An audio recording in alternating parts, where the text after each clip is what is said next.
a Black Doctors podcast. In this episode of the podcast, you're going to hear from a couple of different voices. You're going to hear first from Dr. Letitia Rowe. She was previously on the podcast. She is a family medicine physician, MBA, and a serial entrepreneur. She's going to tell us about an exciting event that is happening this weekend in New Orleans. After that, we're going to jump into a conversation between myself and Dr. Nate Jones. He's a pediatric emergency medicine physician and one of the co-hosts for the podcast.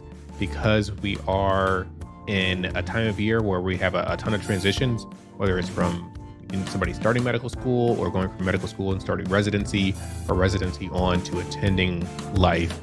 You know, there's a lot of transitions going on, and every year about this time, we try to have a frank, honest, open discussion.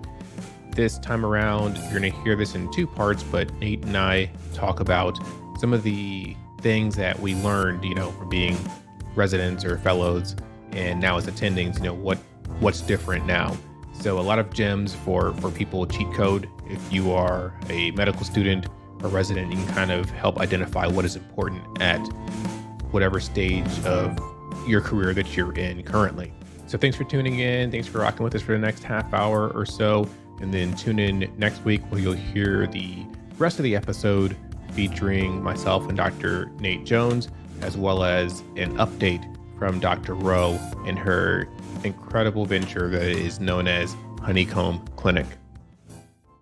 For those who are, you know, the doctors out there that are, you know, doing amazing things online, we are having in New Orleans this upcoming weekend, the 29th, our Medical Influencers Awards. We're having a first-time event where we are really honoring and celebrating influencers in medicine like you, Dr. Bradley, the nominee for podcaster. We have categories for authors, for television personalities, and then just by specialty. So if you want to vote for someone or nominate, I definitely invite you all to visit bossdoctors.com and connect with us at that event. I meet a lot of doctors who I think go unrecognized. We talk a lot about healthcare disparities and how we need to fix them and how, you know, African Americans do better, you know, when they're treated by African American doctors and all of these things.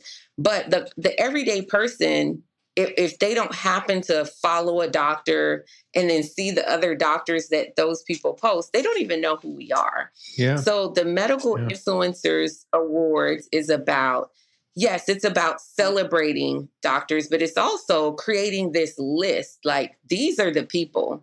These are the people that are out there that are doing the work. And this is not going to be an award that is given based on a small group of 10 people in a room that says, okay, let's pick this person for this year. You vote. Yeah.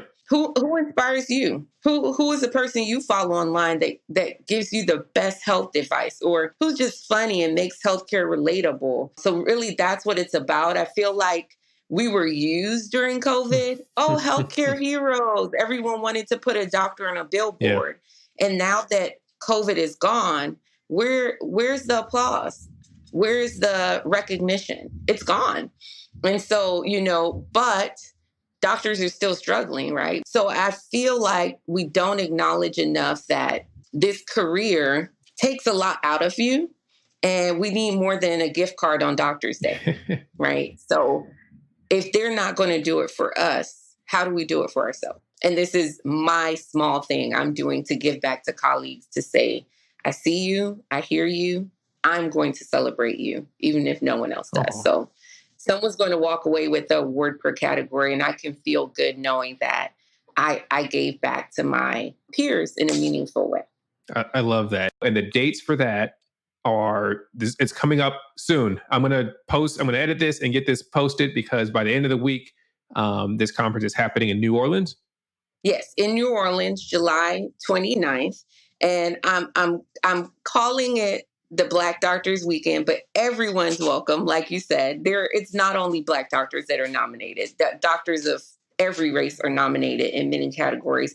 But I am calling it Black Doctors Weekend because, ironically, the Black physicians and Black pharmacists are having conferences in town the same weekend. And I said, how cool would it be for us to have a networking event, not affiliated with either organization, but just an opportunity for healthcare professionals to network, mix, and mingle in New Orleans. be the safest time ever to party on Bourbon Street. Yes, because if something happens, we're right there. And hopefully able to help. Yeah, and we're sure nothing's going to happen. It's going to be a great time.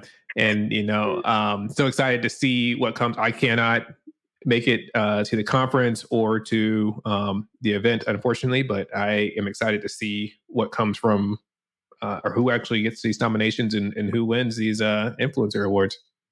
I think that has been the most fun part of doing this because I've shared a couple categories and the people with the most followers are not getting the most votes.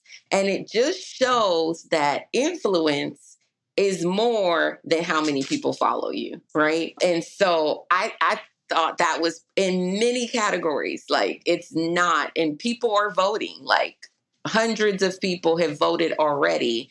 And it's like, wow, I've been surprised, So those who are nominated, I think sharing it makes a difference. But even in categories where the nominees haven't shared, the results are still very interesting. So in the next couple of days, where can people go to vote?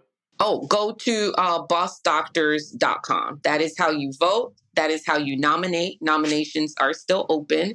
And that is how you purchase tickets to attend. Perfect. And again, the event is on July 29th. July 29th. It's in the Harrah's Casino in the Masquerade Room. Okay. July 29th of 2023. If you're listening to this episode after this, disregard the date. Don't email me about it. It's a podcast and it's pre-recorded. So thank you so See much. you next year. That's right. Put it on the schedule for next year. So I hope you can make it this weekend to the Boss Doctors conference, or at least the gala. If you haven't already, visit that website and vote for your favorite podcast ever, the Black Nurse Podcast. Now let's jump into today's episode. I have gotten better with audio, video editing, so I can make you look like who you want to look like. I mean, listen, let's get those AI filters going. I would love to get a 6-pack and 2 kids running behind me. But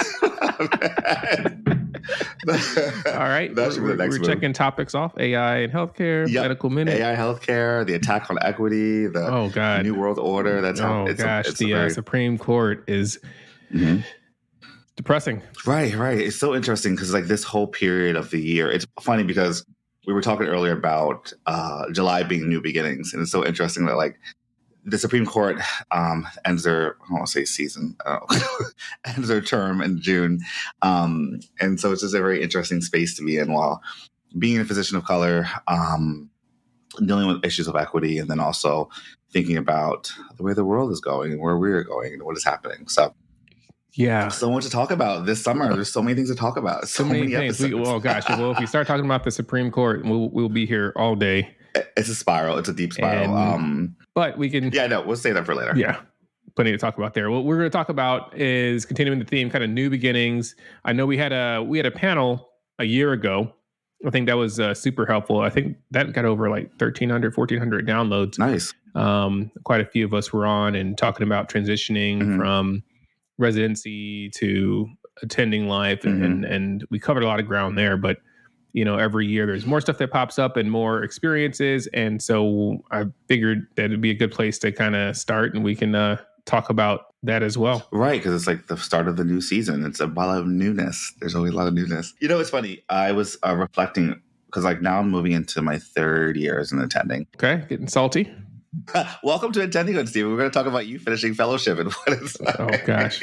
And it's interesting because 2 years prior, like every year around this time was something new, right? Either starting a new level of training into a new training program. Like every year in medicine or in a lot of other industries, your fiscal year is July 1st. So everything kind of starts around that time. So it was weird for the last 2 years. I really hadn't had like, no one gives you like, you're a PGY, like, I don't know, what am I now? PGY like 12 or something? I don't know. So like you don't really have that anymore. So the milestones that you hold are a little bit more creative, personal, ambiguous. I guess associated with life outside of medicine or the job. Right. I mean, it's always different moves. So, I mean, you're in a space now. Let's just talk about where we are currently. So Steven is currently and outside of Chicago in Florida God help him. Yeah. So how does that feel to be like, to be done? Like you're freshly done. Have you had your first like attending stuff? Well, the crazy thing is I worked for 4 years as an attending, but it doesn't matter. Like that slate has been wiped clean. No matter who I go talk back to fellowship. close friends are like, oh man, you're finally done with training after all those years. And I'm like, yeah, I was an attending for 4 years. This was 1 year, but that has been subtracted. I am starting out fresh, apparently. So it feels good. Fellowship was good. I went back and honestly, it was a great time. I enjoyed my time at Chicago the first time. And, this time around, because, the surgery residents, bless their hearts, are there for like 7 years. Yes. So the ones that were like brand new first and second years when I was there were more senior. So it was cool to step back into the environment and see how they were now running the show. And people still kind of knew who I was. So the clinical part, it wasn't as hard of a transition.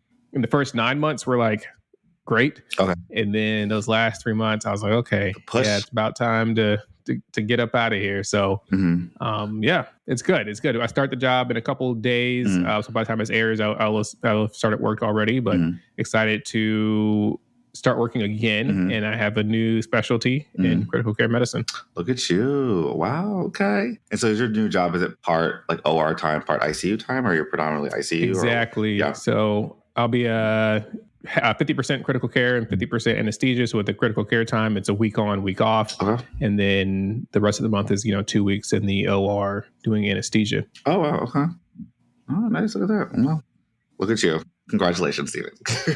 No, thank you. Congratulations on year 3, even though there's no prize even acknowledgement. So. No, there really isn't. In fact, you have to keep track of yourself. I always, there's a lot of like paperwork and stuff that kind of like renews itself every 2 to 3 years. So for like faculty appointments and credentialing and all that good stuff. So, yeah. I mean, I think looking back and like thinking about like, when I first, graduated med school, like 2014, almost 10 years ago. Wow. Geez.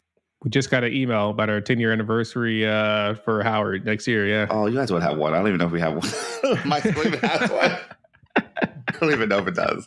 It's crazy, right? Like, I think looking back, like, I guess my biggest question I kind of sit with is like, I've always struggled with transitions and what it was like to just be used to something and then have to do something differently. And with medicine, it's always a very like steep learning curve, regardless of where you go to. So I guess, how do transitions feel to you now than they did before?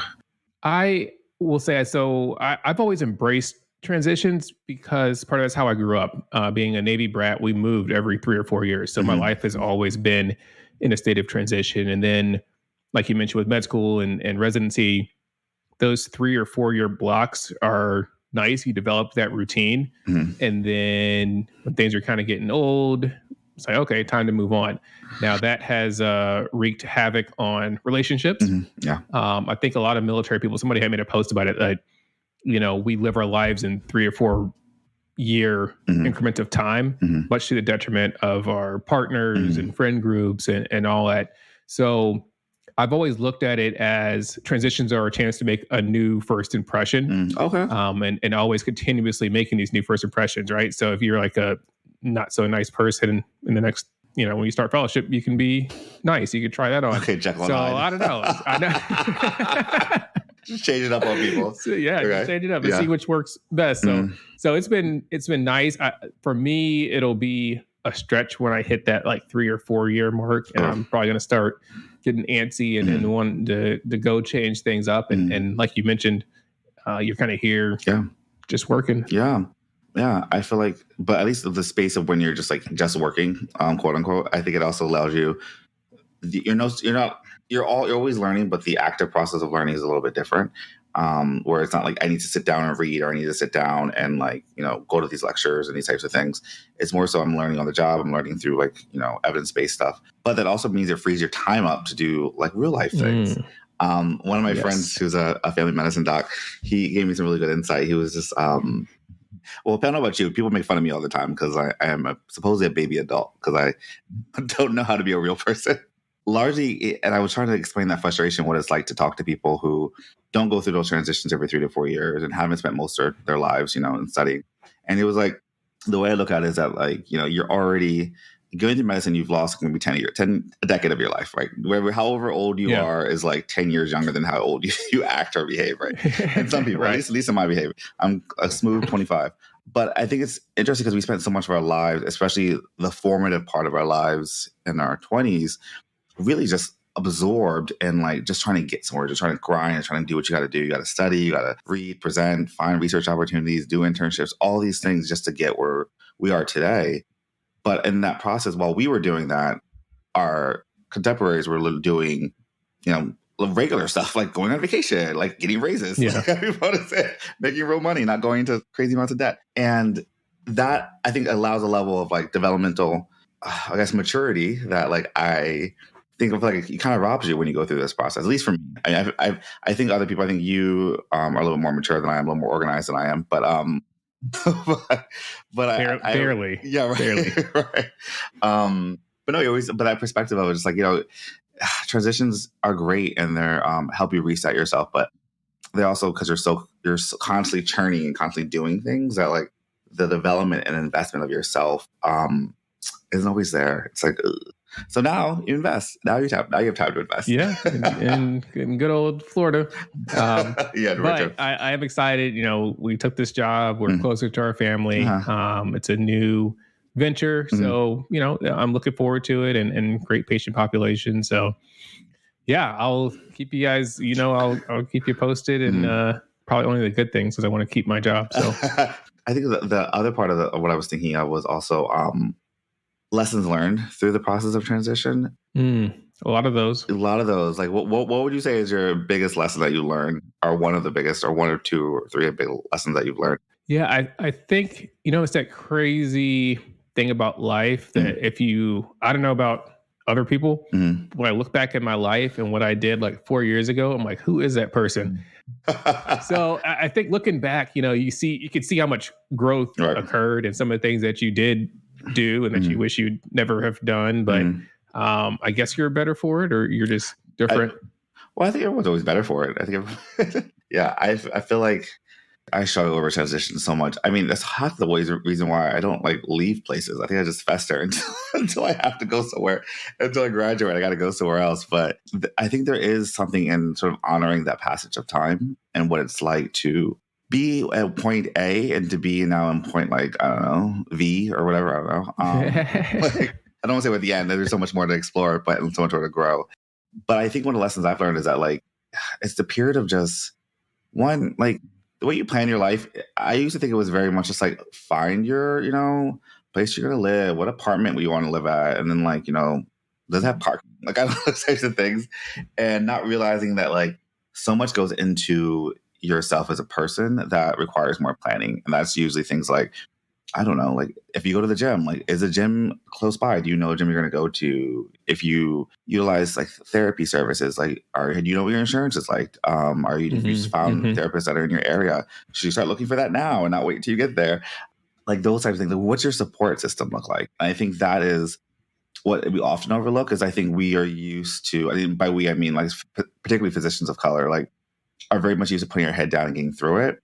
And not think, and I think there's sometimes we're just like, well, if we just get through it, once we get to the other end, we'll be okay. But there is that part of you that's like, oh God, I've just been traumatized. Could this have been easier?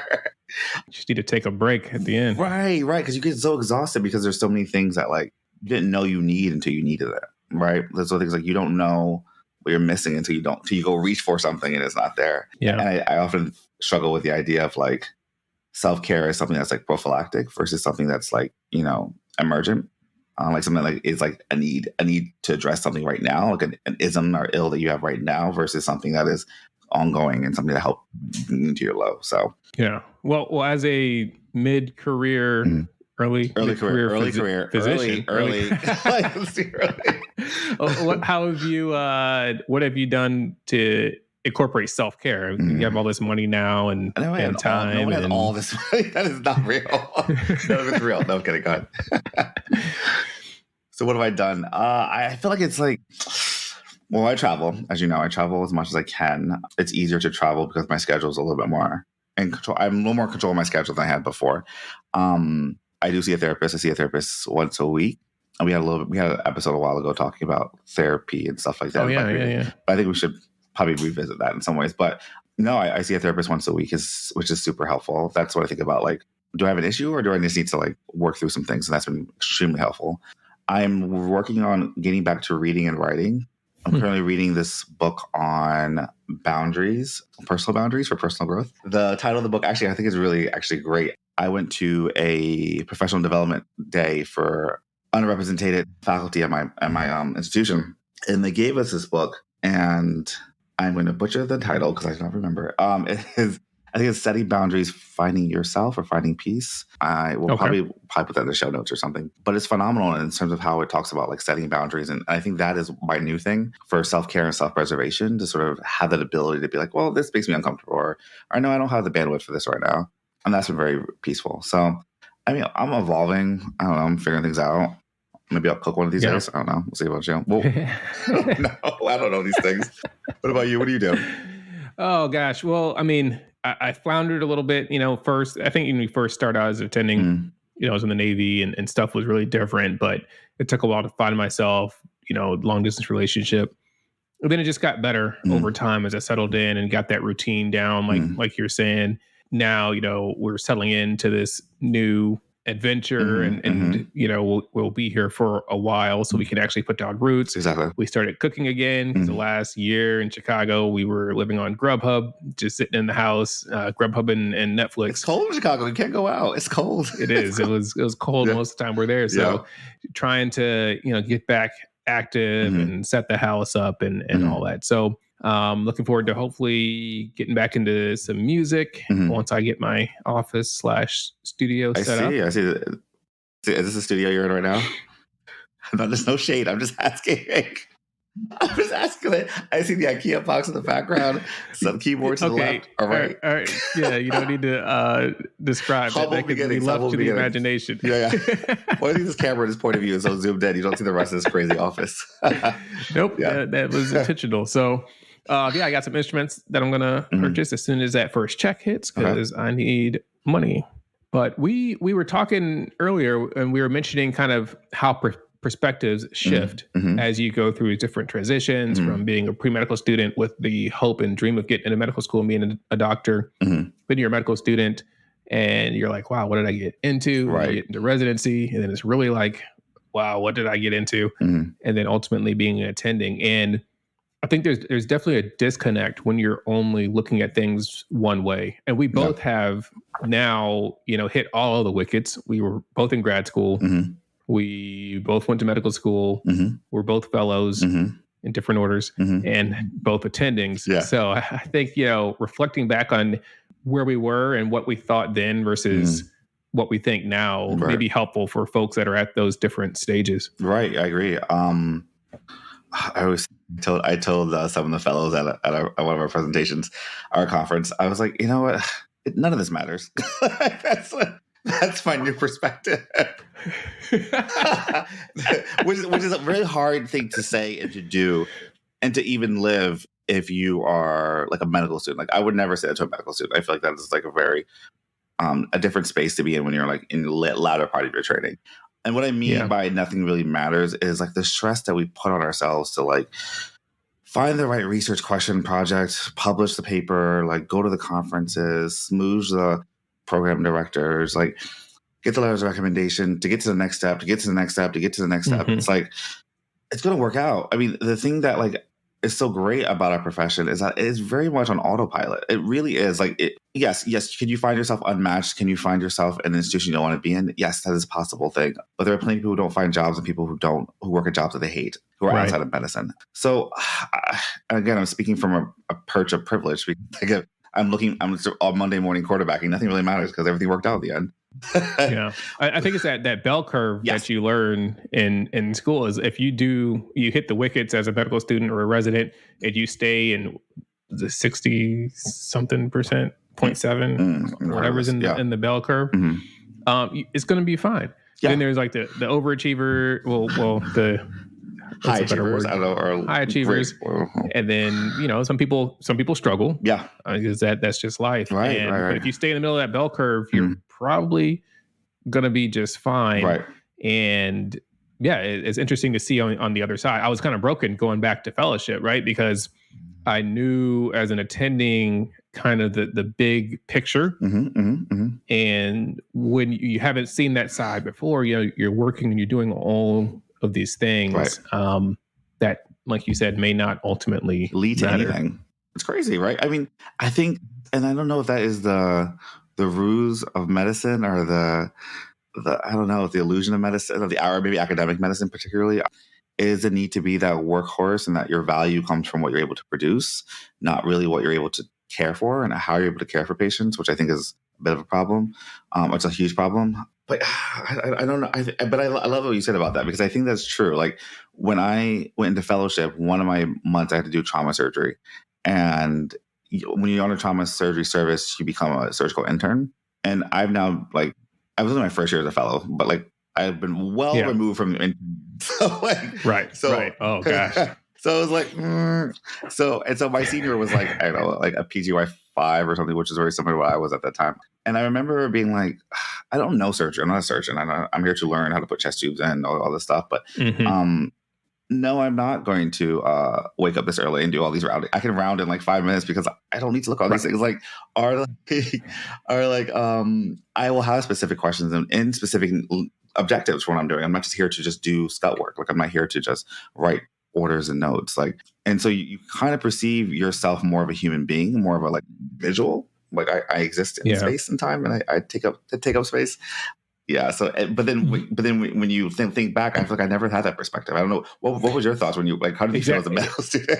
Exactly. Right. That perspective is, and it's so relevant that as you get towards the end of your training, you're specializing, right? Yes. You are narrowing your focus. So as that quote unquote intern on surgery, you knew exactly what you needed to learn for your career the next year as a pediatric emergency medicine physician. And you could focus on that. I remember, because going back to medical school, obviously everything is relevant because you don't know what specialty you're going to go into. You don't know what you're going to like. You're taking all those basic science courses, those first 2 years. You're going to remember those courses that like examine the patients, the standardized patients. Yeah, you're doing like these the actual physical exams. Yeah. I haven't done a successful fundoscopic exam in like years, but yes. I thought that was within the scope of practice of an emergency medicine physician. If you can get me in a dark room with something to dilate these pupils, yes, I can definitely try. But and a good ophthalmoscope, maybe. But no. But looking back in medical school, it was just such a wash of information. They had to apply everything to everybody. You're learning basic sciences. You're taking those tests, and each test has such a huge impact on what could be, because you fail the test, then you're remediating, and then you don't match, right? You know what is at stake with these exams, right. But now, I mean, I'm trying to figure out what percentages on a bell curve and all and gram stays, all that stuff is in the past, and we've moved past it to things that are more specifically clinically relevant. Yeah. And you don't realize that certain things you take with you in that general scope of things. Like I think, I mean, it depends on your specialty. I mean, if you're super specialized, I mean, you're not really thinking about like, GYN complaints if you're like, doing like cardiothoracic stuff, I guess. But it depends what you do. I mean, in emergency medicine, obviously we take pieces of everything, but I think there's a piece of what we take from our academic side of things, like what we know from like didactics.